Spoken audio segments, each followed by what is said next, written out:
in the first part that we looked at already of the passions of the soul, what Descartes was doing was laying out the connection between the mind and the body and telling us how that worked. And you remember that a passion was a way in which the body, the brain in particular, acted on the mind. So this is the action, and the mind feels a passion in response. Descartes had all this weird stuff about animal spirits that we're not going to worry about anymore from this point, because we all know that it's electrical impulses, and the brain is a hell of a lot more complicated than he perceived it as being, because he didn't have microscopes. We know about neurons, all that sort of stuff. But what we're really interested in is what's actually going on with these passions or these feelings or emotions. And we are going to skip over the parts where he's talking about like how it affects the heart and changes the circulation of the blood or any of that sort of stuff. We're not going to be concerned with that because we know that his science, his physiology is actually inaccurate, so we don't need to focus on that. What we do want to focus on is what else we can take from this work, which is how these passions arise and what sort of modes or manifestations they have and what we're supposed to do with them. Because ultimately, this book, whether you realize it or not, is about how to live a good life. It's not just about, how does the mind and the body interact. We want to know that so that we can actually have a good interaction between body and mind. Wow, I said body and mind. So, he gives us a list of the passions. And he's going to come up with 6 main passions or feelings.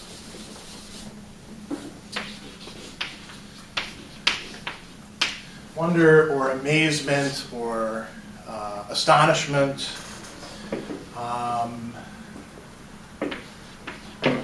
love, hatred,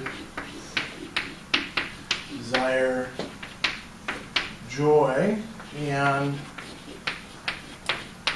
sadness. Now, those are pretty important, right? And you guys can all identify these when they occur in yourself and when they occur in other people. Like if I were to show you images with people's faces, could you identify somebody who's feeling astonishment as opposed to, say, desire? Probably, right? What are some signs, some facial signs of this stuff occurring? Eyebrows go up, your eyes get bigger, start paying attention more closely. Desire, people tend to move towards things or away from things. Can you tell the difference between love and hate? Yeah, pretty easy. Now, what's missing? What don't we have on there? Do we have all the emotions that we feel? That you feel? Yeah. Fear? Fear's not on there. So that's kind of a big gap. What else? Yeah. Anger. Mm-hmm. Anger? Is anger exactly the same thing as hatred? Not exactly, but any others that you think are particularly glaring by their omission that play a role in your life? Or is this, if we add fear and anger, is that pretty complete? Now, Descartes will add those, but he's going to say that these are the most basic ones. Everything else is built up out of those. So, if you look, for example, at his treatment of wonder, he says, what is wonder? Well, when we first encounter some object and it surprises us and we find it novel, that means, different from what we knew or what we thought it would be. This brings it about that we wonder, we're astonished at it. And he says, all this can happen before we know whether the object is beneficial to us. So you hear a new song on the radio and you are amazed. I remember when I first heard, I was driving with my sister, we were driving down for Christmas vacation, and I heard a Portishead song, and I'd never heard it before, and I don't remember, we were listening to some Chicago station, and I was like, wow, that's really amazing stuff. It was back in the 90s, so that was kind of new back then. And she ended up buying me the album because she could tell how engrossed I was in it. That was something like what Descartes was calling wonder, and then there was, love and joy involved as well. So when you hear some music that makes you like sit up and take notice, or when you see an advertisement, or when you encounter a person, and even if you've gotten to know them, you see a new side of them, and then you're surprised by it. That's wonder. Yeah, where are you gonna? I was just trying to think of how to word it, but there's nothing up there that kind of describes contentedness. Like, not everyone is always joyful or sad. There's sometimes just kind of like a neutral. Yeah, and that was something Descartes was talking a lot about, wasn't it? Mm-hmm. With Elizabeth. That's going to be sort of like a state of joy, but a settled, calm state of joy. This is where Descartes is going to be different than, say, some of the Stoics or some of the Epicureans, where it's like just you want to be calm and not feel anything, right? Descartes thinks that real contentment is feeling joy. So that's a very good point. Now, here's what I wanted to show you with this. So Descartes says, all right, we feel this feeling of wonder. How does that manifest itself? And that's where he goes into all these other descriptions. He talks about esteem and contempt.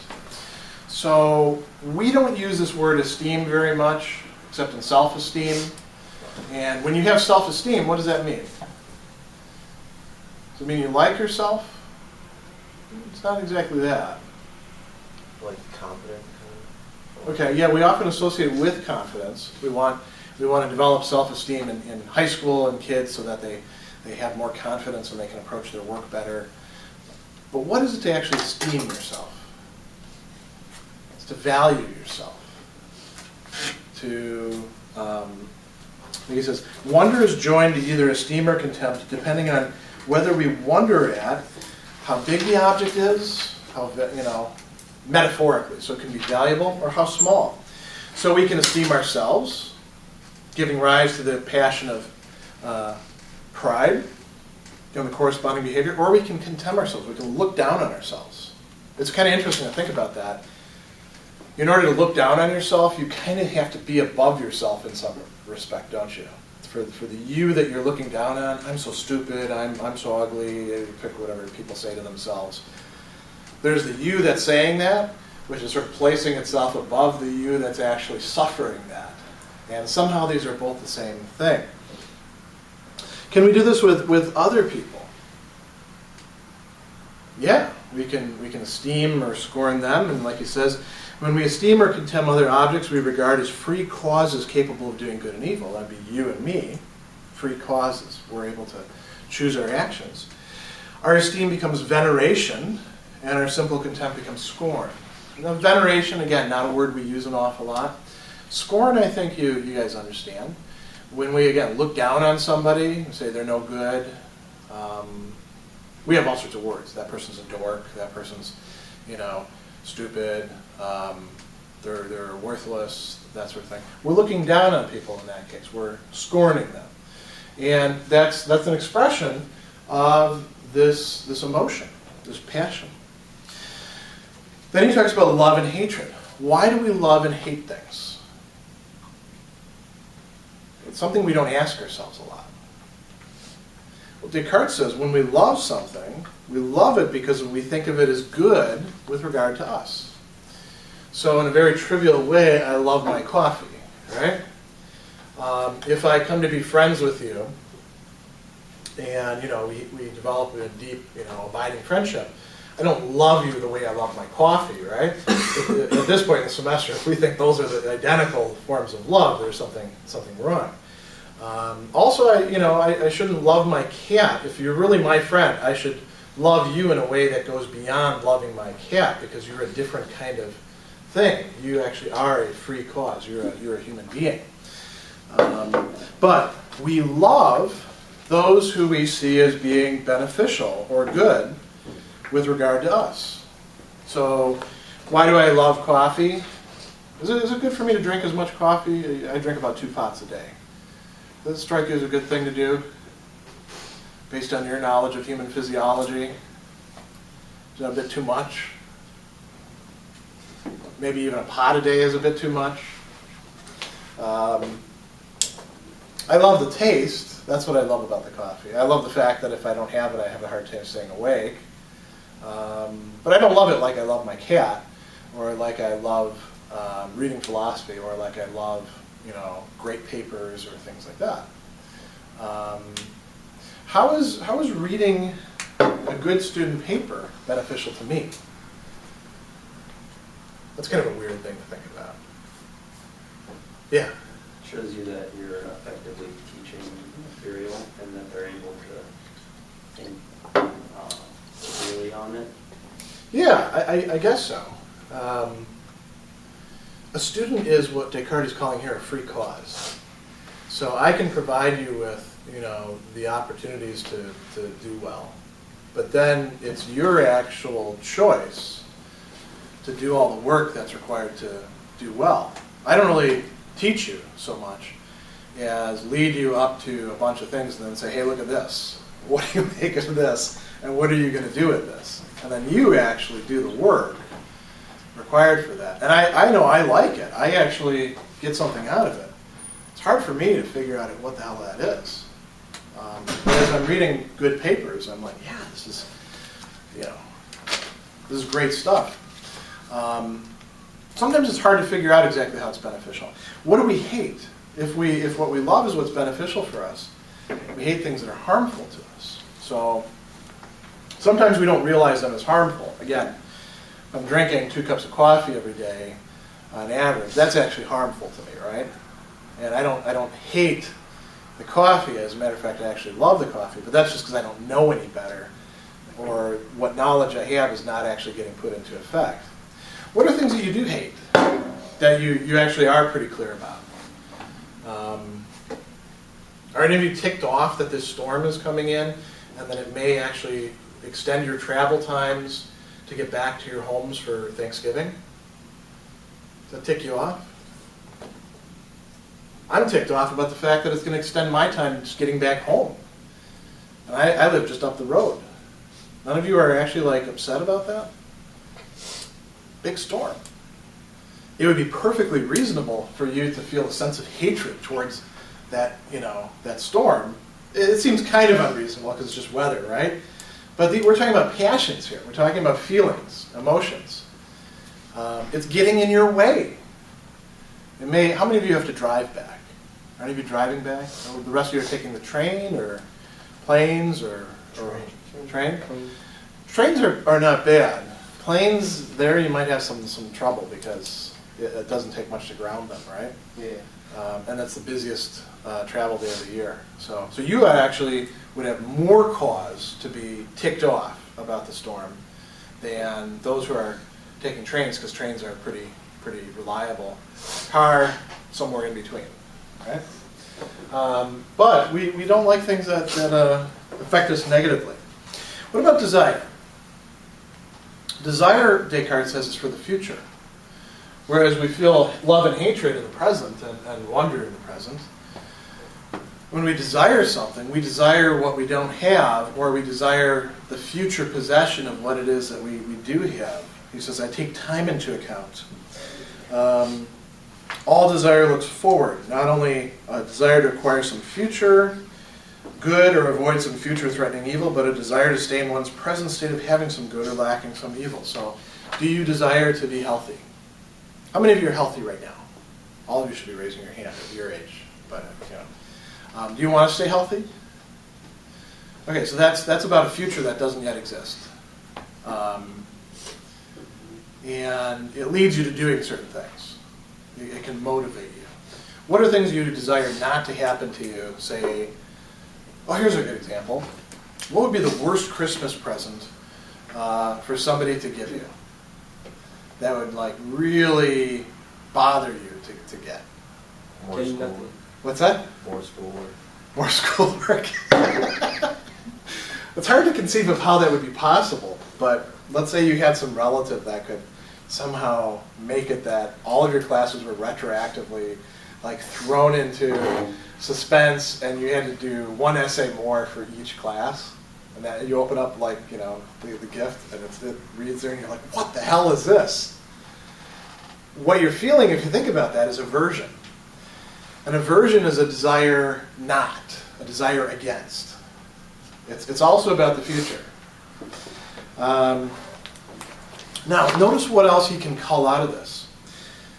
Hope, anxiety, jealousy, confidence, and despair. We didn't have those up here, right? We didn't have jealousy. That's a big one too, isn't it? So what are these? He says, if we think about these, when we desire something, we can look at how likely the outcome is. If we feel that the outcome is likely, then we feel a sense of hope, don't we?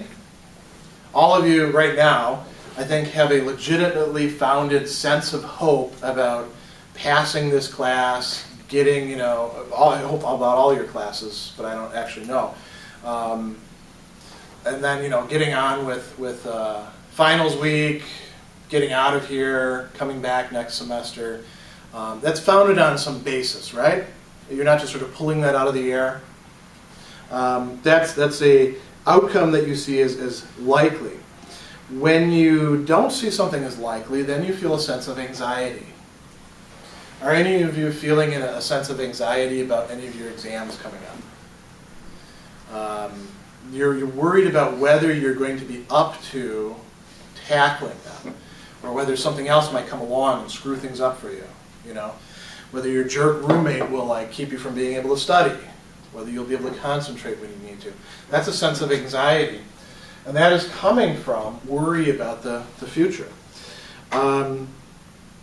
Jealousy is a type of anxiety, Descartes thinks. And then he talks about when these things become extreme, when hope becomes extreme, it becomes confidence, where you're like, guaranteed this is going to happen, even though it's not guaranteed, right? But you feel like it's guaranteed. You feel a sense of confidence. The opposite end of that is despair, when you feel like it can't possibly go my way. And why is that affecting you like a passion? Because you have desires. He also talks about hoping and fearing things that depend on us to some degree. And we can feel indecision, we can feel what he calls shrinking reluctance, fear, courage, boldness. All these things are things we can feel. If we look at some of these other things, there's modalities for them too. He talks about remorse. When you feel a sense of remorse, that's a type of sadness, isn't it? You're sad because you did something wrong or made a bad choice. And it's sort of past looking.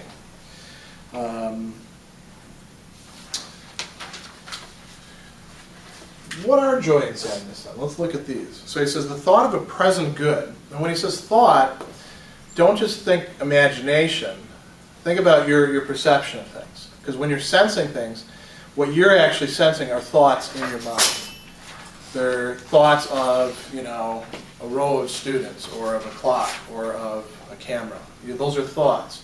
And when you're feeling things, those are also thoughts in your mind. So when you're experiencing some sort of good, you feel a sense of joy. You know, you get the test back. You got an A on the test. You feel happy, right? You get out of here. You beat the storm, you know. You can see that you're riding the train, and as you're going, you can see the storm front behind you, you know, just sort of keeping pace. You feel a sense of joy. You're like, I got past it. Somebody you love gives you something nice. Or, you know, somebody you're attracted to, you know, calls you up. You feel a sense of joy. What is sadness then? So a sense of joy is thought of a present good. What is sadness then, do you think? Something bad, right? Feeling it as being present. You get the test back and it's a D.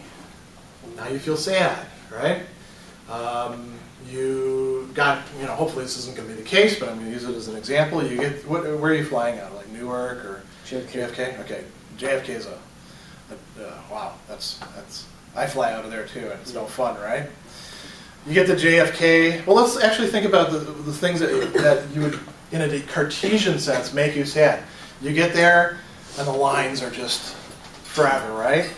And there's only 2 security stations open, and you're like, man, I'm going to be stuck in this line for 2 hours. Now you actually get through security. What could go wrong after that? They can stop you. Oh, that's security? They take you into the other room? It's the immigration stuff. Okay, yeah, that I forgot about that. You've been selected for, how do they put it, a random search. And now you're looking at your boarding pass and you're like, crap, I'm going to miss my flight. And you're feeling a sense of what Descartes would call sadness, because it's a present evil. It's a present bad thing for you. And they bring you in the room and they're like, scowling at you, and you're like, man, these people think I'm doing something wrong. Now you feel sad about that too. They finally let you out. You're racing to your gate. You get there, And they close the gate. oh, that would be really bad, because then the plane's actually like taking off. I was going to make it something less like you get there and you've rushed, like you had to run down the entire terminal, and you find out it's an hour delay. And then you're like, what the hell am I going to do for an hour now? Then you go over to the kiosk. You get yourself something to eat. You get yourself something to read. You put your headphones in, and you start feeling a sense of joy again, a sense of well-being. These are very, everyday circumstances. You just try to start your car, and it doesn't start. Now you're sad, right? You get out there, you start your car after worrying that it wasn't going to start. Now you're happy, sense of good. So we have all these feelings, and he also talks about how we might feel about goods for other people. When we think of good or bad things as belonging to others, we can judge them as deserving it. He says worthy or unworthy, deserving it or not deserving it. So is it the case that sometimes people get things they don't deserve in this world? You ever experienced that yourself? You see that happen with other people too, right? Now, if it's a good thing, and they actually do deserve it, how do you feel when you see them getting it? If you feel that they deserve it, does it make you feel good? Think about charitable giving. This is the time of year where people are going to do things like give turkeys away, and it's going to a poor family. And if you feel that it's a good thing for poor people to actually get a break once in a while and get a free turkey, then it makes you feel good inside when that happens. You feel a sense of joy. What if you feel like poor people are scum and don't deserve it at all? Then you see that turkey, like if you're the Grinch, remember the story about the Grinch? Heart is 2 sizes too small. Right? How do you feel then? You feel a sense of sadness, but it manifests as something else. Hatred. Well, not hatred yet. Envy. That's what envy is, when you see somebody else enjoying something and you don't want them to enjoy it because you feel that it's undeserved. What if something bad happens to somebody else and you feel like they don't deserve it? What do you feel towards them then? We have a couple different words we use.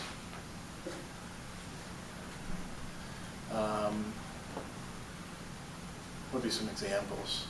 Again, we see charity coming out of this. Feel pity, right? Or compassion or empathy, or we have nicer words for it, but pity is really what we're feeling. Pity is a sense of sadness at somebody else having some misfortune that they don't deserve. You could feel this towards your family members, for example. You see, Descartes doesn't talk about this, but this would be a great example. Your brother, your sister, your cousin goes through a terrible breakup. Maybe they're married and they get divorced, or maybe they're engaged and the other person breaks off the engagement, and they're really heartbroken about it. And you're like, they didn't deserve that. that other person's a jerk, you feel a sense of sadness. You feel pity for them. But that's coming out of sadness. All these are the basic emotions. Descartes then says, why is my list different from everybody else's? Like Thomas Aquinas, we didn't read this, but Thomas Aquinas has a list of emotions as well. And he says, I'm parting company with almost everybody who's written about the passions, but I've got good reason for this. He says, I don't know anything that implies that the soul has these, irascible and concupiscible parts that we saw with Thomas, because I would say the soul has two powers, the power to desire and the power to be annoyed. But it seems to me the soul has the power to do all sorts of things, to feel wonder, love, hope, anxiety. It has the power to feel all these different human emotions. And every single one of these is a different kind of thought. And that's why we feel it differently. But they can all be reduced to these 6 basic passions. So I am going to skip over some of these discussions where he's talking about like the blood, the heart. We're not interested in that. What we're interested in is the stuff where he says, what's the definition of the emotion? What causes it? And then, how can we use it? Bless you. So let's start with wonder. Wonder, he says, is an impression in the brain which represents the object as unusual and therefore worthy of special consideration. So this is something that you've had since you were a baby. When you were a baby, you actually wondered at just about everything because everything was totally new to you, right? And as you got older, you wondered at many other things because you expanded the realm of your experience, and you're still experiencing wonder all the time. Now, we can wonder strongly or we can wonder weakly. And sometimes we can go wrong with wonder, he says. He says, the passions are useful only because they strengthen and prolong thoughts it's good for the soul to have, which might otherwise be wiped out. They can do us harm, though, too. So when do we need wonder? This, like stopping and going, your life would be kind of incomplete without that, right? But does it also serve some purposes for you? Remember, wonder makes you stop and pay attention. What are some situations in which that could be really, really useful for you?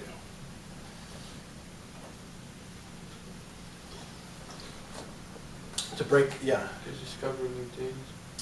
Yeah, you're right. Our entire way of life is based on years and years of discoveries that other people have made. Down to think about the clothing that we wear. All this is manufactured. Somebody had to actually figure out how to do this and how to make this yellow and how to make that gray and not just gray but shiny gray and all those sorts of things. Somebody actually had to say, whoa, what's going on here? And then investigate it. So it's very important for that. What else? Does it serve any purposes in keeping you from getting hurt? Physically? Yeah. I guess when you're driving and you see something in the road and like a deer running across and you're kind of surprised and wondering if there's more or something. Yeah, that's a great example because when we're driving, especially if we're going long distance, I think a lot of you have experienced this, we start to get that kind of tunnel vision, and especially if we have music on, our focus kind of drifts, and then suddenly something happens in front of us and we're like, whoa, what the hell's that, right? And provided we don't jerk the wheel and go off the road or step on the brakes immediately, our body is set now to sort of evaluate new information coming in, hey, there's a herd of deer up there. I've got about 2 seconds before I hit them. I better start, pumping the brakes and see if I can possibly maneuver around them. Or, wait a second, I'm in the wrong lane, and there's a truck over there coming this way. Driving is a perfect example of why we need wonder. I suppose if we were hunting and foraging and stuff like that, it'd be awfully useful for us as well. Just being attentive to our environment, developing what they call mindfulness, depends on what Descartes is calling wonder. Can it go wrong for us? He says we can have too much or too little wonder. So excessive wondering, just being surprised all the time, that can keep us from thinking. There are some people who are constantly reacting to their environment, and they're not able to think very coherently or for very long. And like he says, this is an interesting point. It's not the stupidest or the cleverest people who are most given to wonder. It's people in the middle who have the greatest danger. And then he says it can become a habit when we fail to correct it. He says, this passion seems to diminish with use. The more that we encounter unusual things that we wonder at, the more accustomed we become to not wondering. So think about your training in any sort of thing. You're experiencing something new, eventually it becomes familiar to you, you no longer wonder at it, now you're better equipped to deal with things. Like driving, for example. When you remember first learning how to drive? Was it scary? Should have been. If not, then you're a dangerous driver, you know. And at first you felt like, you know, you didn't have the feel of the car, it felt very foreign to you. After a while you can like just get in a car and you know exactly how things go. When you get to my age, after you've been driving for more than half your life, it'll be like second nature to you. Now, he says, when it's excessive, when wonder is excessive and makes us fix our attention solely on the first image of the object before us without learning anything more about it, when we're just sort of passively taking things in. I think about people who watch TV all the time. That's sort of wondering, in Descartes' sense, constantly. It makes a person less able to focus on things. He says it gives the soul a habit of dwelling in the same way on everything it encounters that seems the least new. That's why it's hard to cure the blind curiosity disease, he says. Some people just always need to have something new, some new stimulation. That is having too much wonder, and it becomes a habit. So that's good. We've talked about wonder. Now let's look at these two.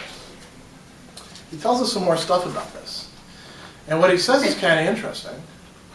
He says, love is a commotion of the soul caused by a movement of the spirits. Okay, so something going on in our brain that impels the soul to join itself, de volonté, by will, to objects that appear to be agreeable to it.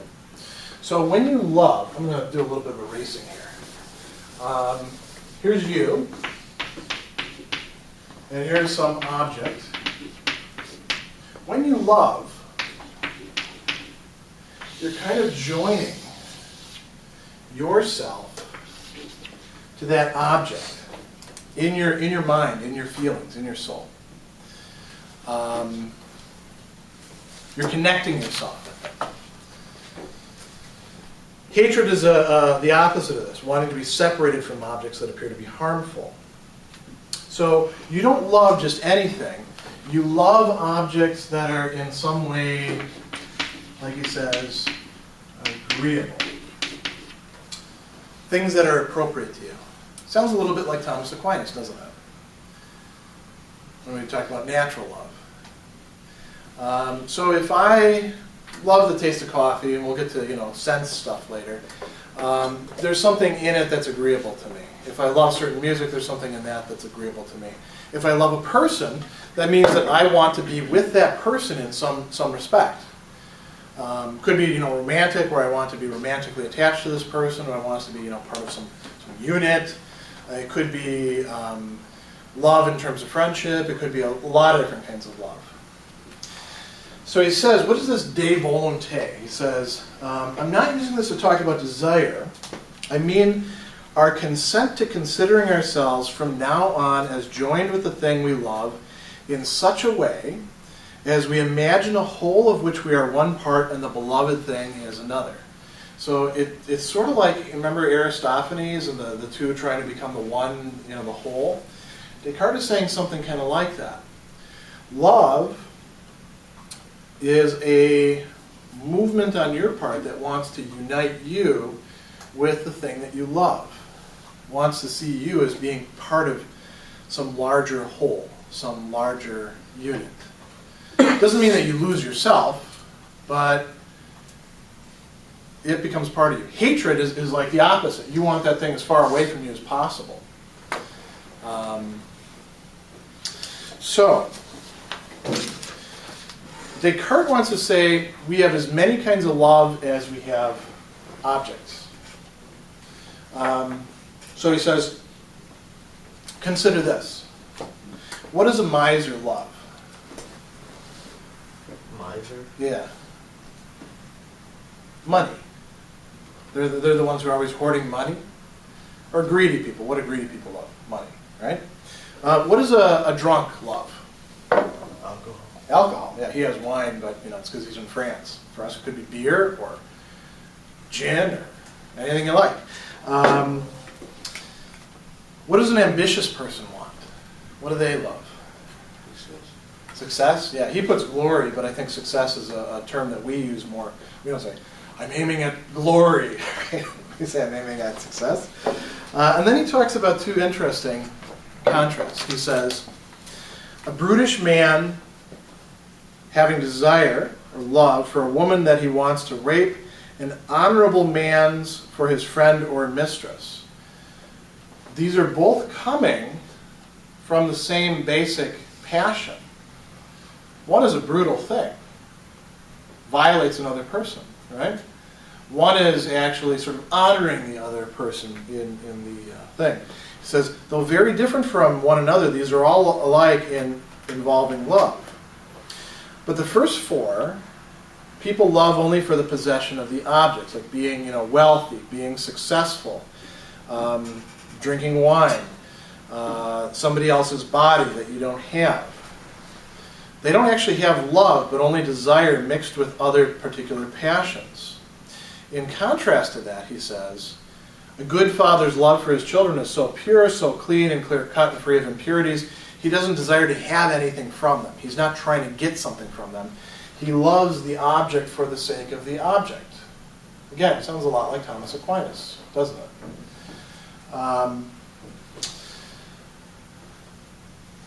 He regards them as other himself and seeks their good as he does his own. He represents to himself that he and they together form a whole of which he is not the better part, so he often puts their interest before his own and doesn't shrink from sacrificing himself to save them. An honorable man's affection, he says, is like that too. If you're an honorable person and you love your friends, you treat your friends and you as if you were part of some greater whole, and you treat them as if they were the more important part. You see them as another self. And then he says, a man's affection for his mistress consists largely of love, but also has a touch of desire, because it's a sexual relationship. Right? So there's a gulf between these different kinds of love. Then he talks about affection, friendship, devotion. I'm going to skip over that because we don't have that much time. Interestingly, he says, there's fewer kinds of hatred than love. We don't distinguish it into as many kinds because what do we do when we hate something? We just want to get it the hell away from us, or get us away from that, or kill it, or destroy it, or make it no longer part of the picture. Then he talks about attraction and revulsion. So, what does he mean by that? He says, here's a distinction we can make. When we feel something to be good or bad, we can think of it as good or bad, like with our intellect. Take, for example, the boarding pass, right? The boarding pass is a good thing for you to have. Yes. But looking at the boarding pass, it's not very pretty, is it? They never are. And you can't, smell it and, it smells like flowers or something like that. Smell like paper. What's that? Smell like paper. Yeah, and usually like that crappy ink that they put on it, the cheap stuff. I like the smell. You like the smell? Yeah, I love it. There you go. Maybe for you it has associations of getting to go somewhere that, you like. But it's a good thing in your mind. There's other things where we feel that they're good through what we call our internal sense. So when you eat food, right, it fills you up, provided it doesn't kill you because you're allergic to it or something like that, you feel better. We realize those things as good. Other things we perceive through the senses, like through our eyes, our ears, taste buds, nose, skin, those we represent to ourselves as good or bad, but we represent them to ourselves as beautiful or ugly, as aesthetically pleasing or aesthetically unpleasing. Think about when you've all had clothes that didn't fit you, right? at one time or another? Maybe hand-me-downs, or you actually grew out of them. That didn't feel good, right? And then getting new clothes, something like it felt like it fit. That's what he's talking about there. Or when you hear music that you really like, that you respond to, and then you hear noises that you can't stand, that's what he's talking about. Or when you're looking at people, and some people look beautiful and some people look ugly. We are experiencing these in terms of love and hatred. But it's a different modality. He says, something is beautiful or ugly if it is represented as agreeable to our nature or contrary to it by our external senses, chiefly by our sense of sight. And this can be stronger than the love or hatred that we feel through our minds or through our internal senses. I'm going to run through the desire stuff very quickly. He says we can divide desire up into as many things as we want to desire. We can also understand desires working both ways. If you don't desire to be late, right? You desire not to be late for your flight because it's more critical than a train where you could like catch the next train, or a car where you can start whenever you like. That's still a desire, Descartes wants to say. Aversion is a desire. Now we have some desires that arise from revulsion and attraction from our senses. And he's got some really interesting examples here. He says we can be triggered to feel revulsion merely by the touch of an earthworm. Think about when you pick up a worm. It's kind of gross, isn't it? Anybody into that sort of thing? Most of you are not into that sort of thing. If I gave you the option of putting a cup full of earthworms into your hand or not doing that, you'd all take the not doing it, right? Because it's gross. That's what he means by revulsion. We also have desire beginning from attraction. We're attracted to all sorts of things. I'm going to use a non-visual one, for example. How many of you have been up to the culinary yet so far? Okay, so you guys have walked around on campus, right? What, besides it being a beautiful campus aesthetically, what do you notice about that place with your senses that's different than, say, this campus? I don't know. Like, what do you mean? Well, think about you got hearing, sight, smell, taste, touch. Sight is pretty much the same, right? The food is better there. Once you actually sit down and eat it, now you're... It doesn't really feel like campus over Okay. You get out of the parking lot, right? You've parked in the parking structure. You're walking towards the building that has, most of the restaurants in it, perhaps. What do you smell? Food. Yeah, and not just food. You smell all these different wonderful odors of spices and onions, caramelizing, and, stock being made. And you smell something a little bit like that in the cafeteria over there, but not anything on the scale of the culinary. And as you're walking towards there, you should start to get hungry. You should start to feel like, man, I'm going to eat something good. That's natural. That's what he's calling attraction. Then you actually get in there and everything is, very pretty and presented well. It's not quite, the cafeteria here has improved a lot, by the way, compared to how it used to be. You guys actually have some pretty nice stuff. The chef, by the way, CIA grad, the executive chef. All right, let's go on to joy and sadness. So he says, we feel these passions when we have some sort of belief, whether it's a true belief or false belief, that we're experiencing some sort of good. Sadness arises from the belief that one has some sort of evil or defect. And what he says here is really interesting. Oftentimes we feel joy or sadness without really knowing why we're feeling it.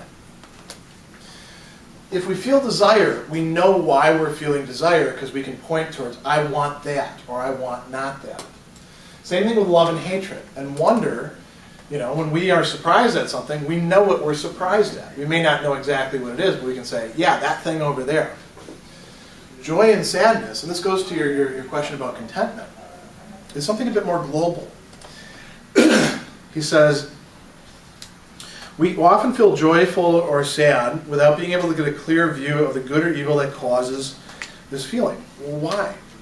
This happens when the good or evil makes its impression in the brain without the soul coming into it. Sometimes because the good or evil only involves the body.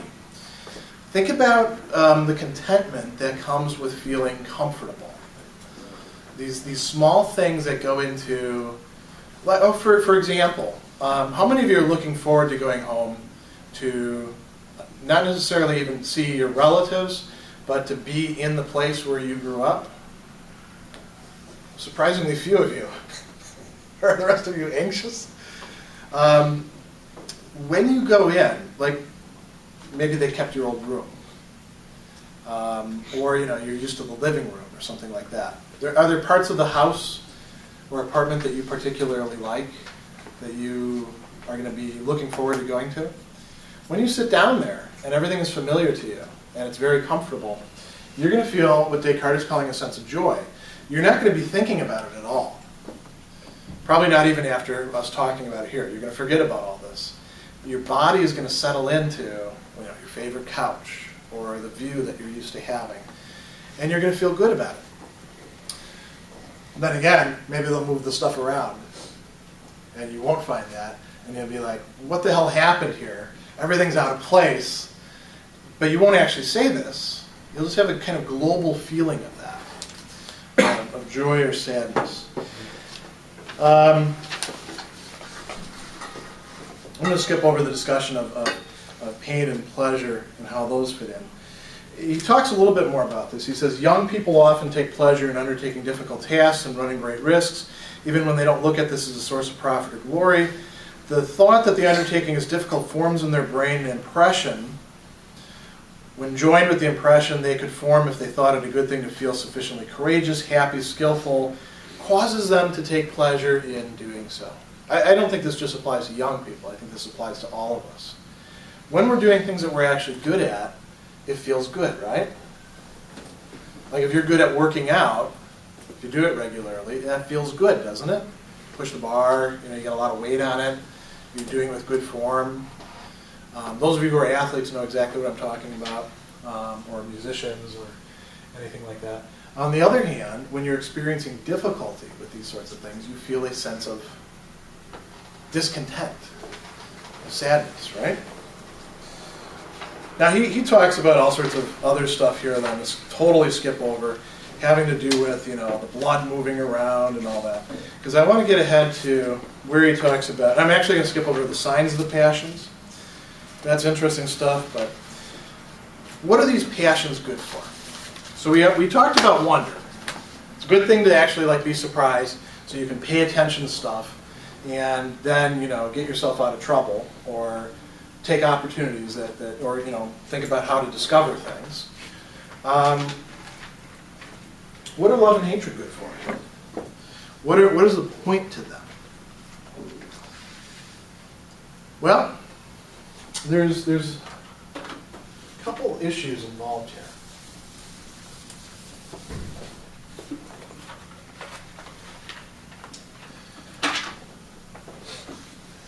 There are two concerns.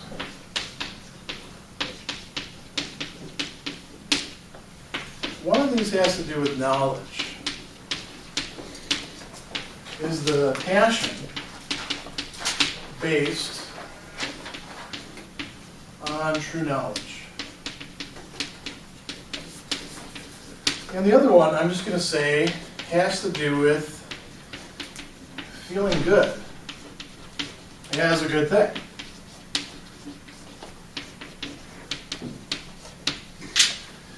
Well, let's actually start with the second.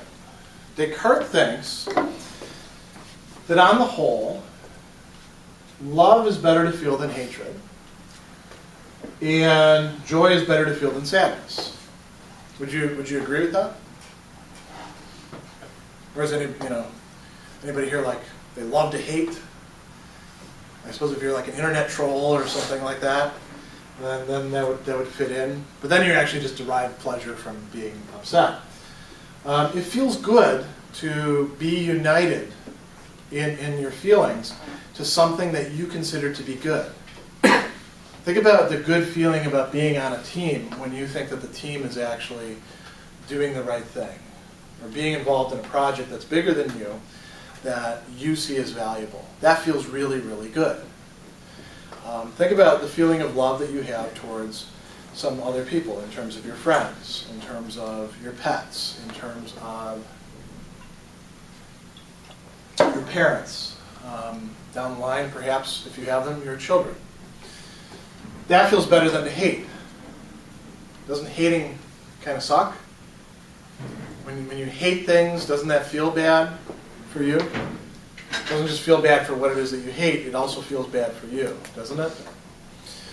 What about, this is even more, direct, joy and sadness. If you can feel joy, isn't that a lot better than feeling sadness? All the different modes of sadness that you can feel? So all things being equal, it's better to feel good feelings. But there's cases where you actually ought to feel sad, right? If your parents die suddenly, they get hit by a bus, God forbid, and now that's your holiday break, is dealing with their death, and you say, well, it's better to feel joy than sadness. So I'm just going to do things that make me happy, so I can feel better about this. And then, all have satisfied Descartes' criteria. Descartes would say, you're nuts. That's a case where you should feel very, very sad. You should feel bad about that. And it's based on knowledge about what's good for you and what's bad for you. There are cases where it's appropriate to feel sadness or hatred. If something is genuinely bad for you, like a person, for example, somebody who's abusive towards you, you should hate them, Descartes thinks. It feels better to love, but if somebody's going to be damaging to you, it's better for you to keep that person away from you. And that's what hatred helps you do.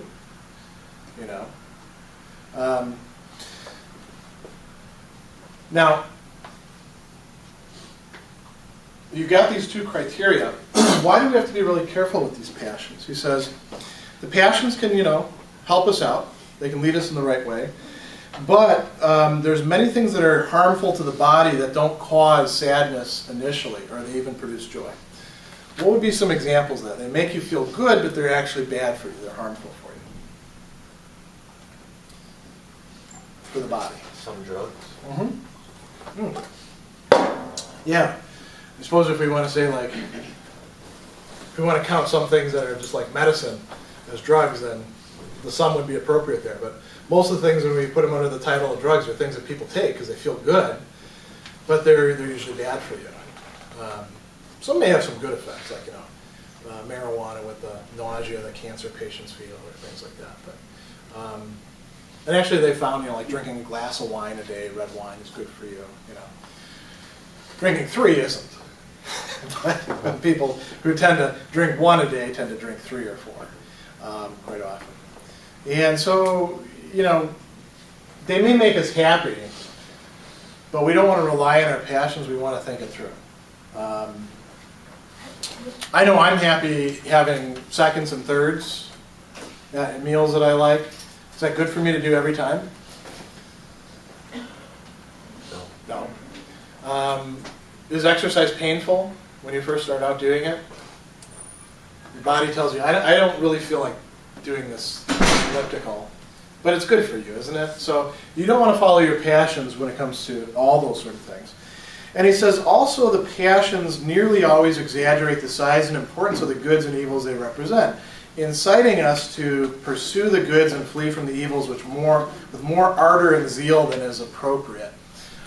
That's a lot of fancy talk for, they give us the wrong valuations of things. They make us, when we feel a feeling, oftentimes we're led astray by our feelings because the feelings make us think that things are better than they are or worse than they are. Like when you're infatuated with somebody, how do you feel about them and how much time you should spend with them? And how much time you should spend thinking about them? What's your experience? Can you get work done when you're infatuated with somebody? I sure as hell can't. Abelard couldn't either, remember? He couldn't get any philosophy work done because he's writing love songs all the time. I think the rest of you probably have experienced this too. The work you get done is probably fairly shoddy. Maybe that work is actually more valuable than your feelings are leading you to believe. Maybe that person is not so wonderful that you need to spend all the time thinking about them, but your feelings kind of steer you that way, right? So they're easy to steer you in the wrong direction.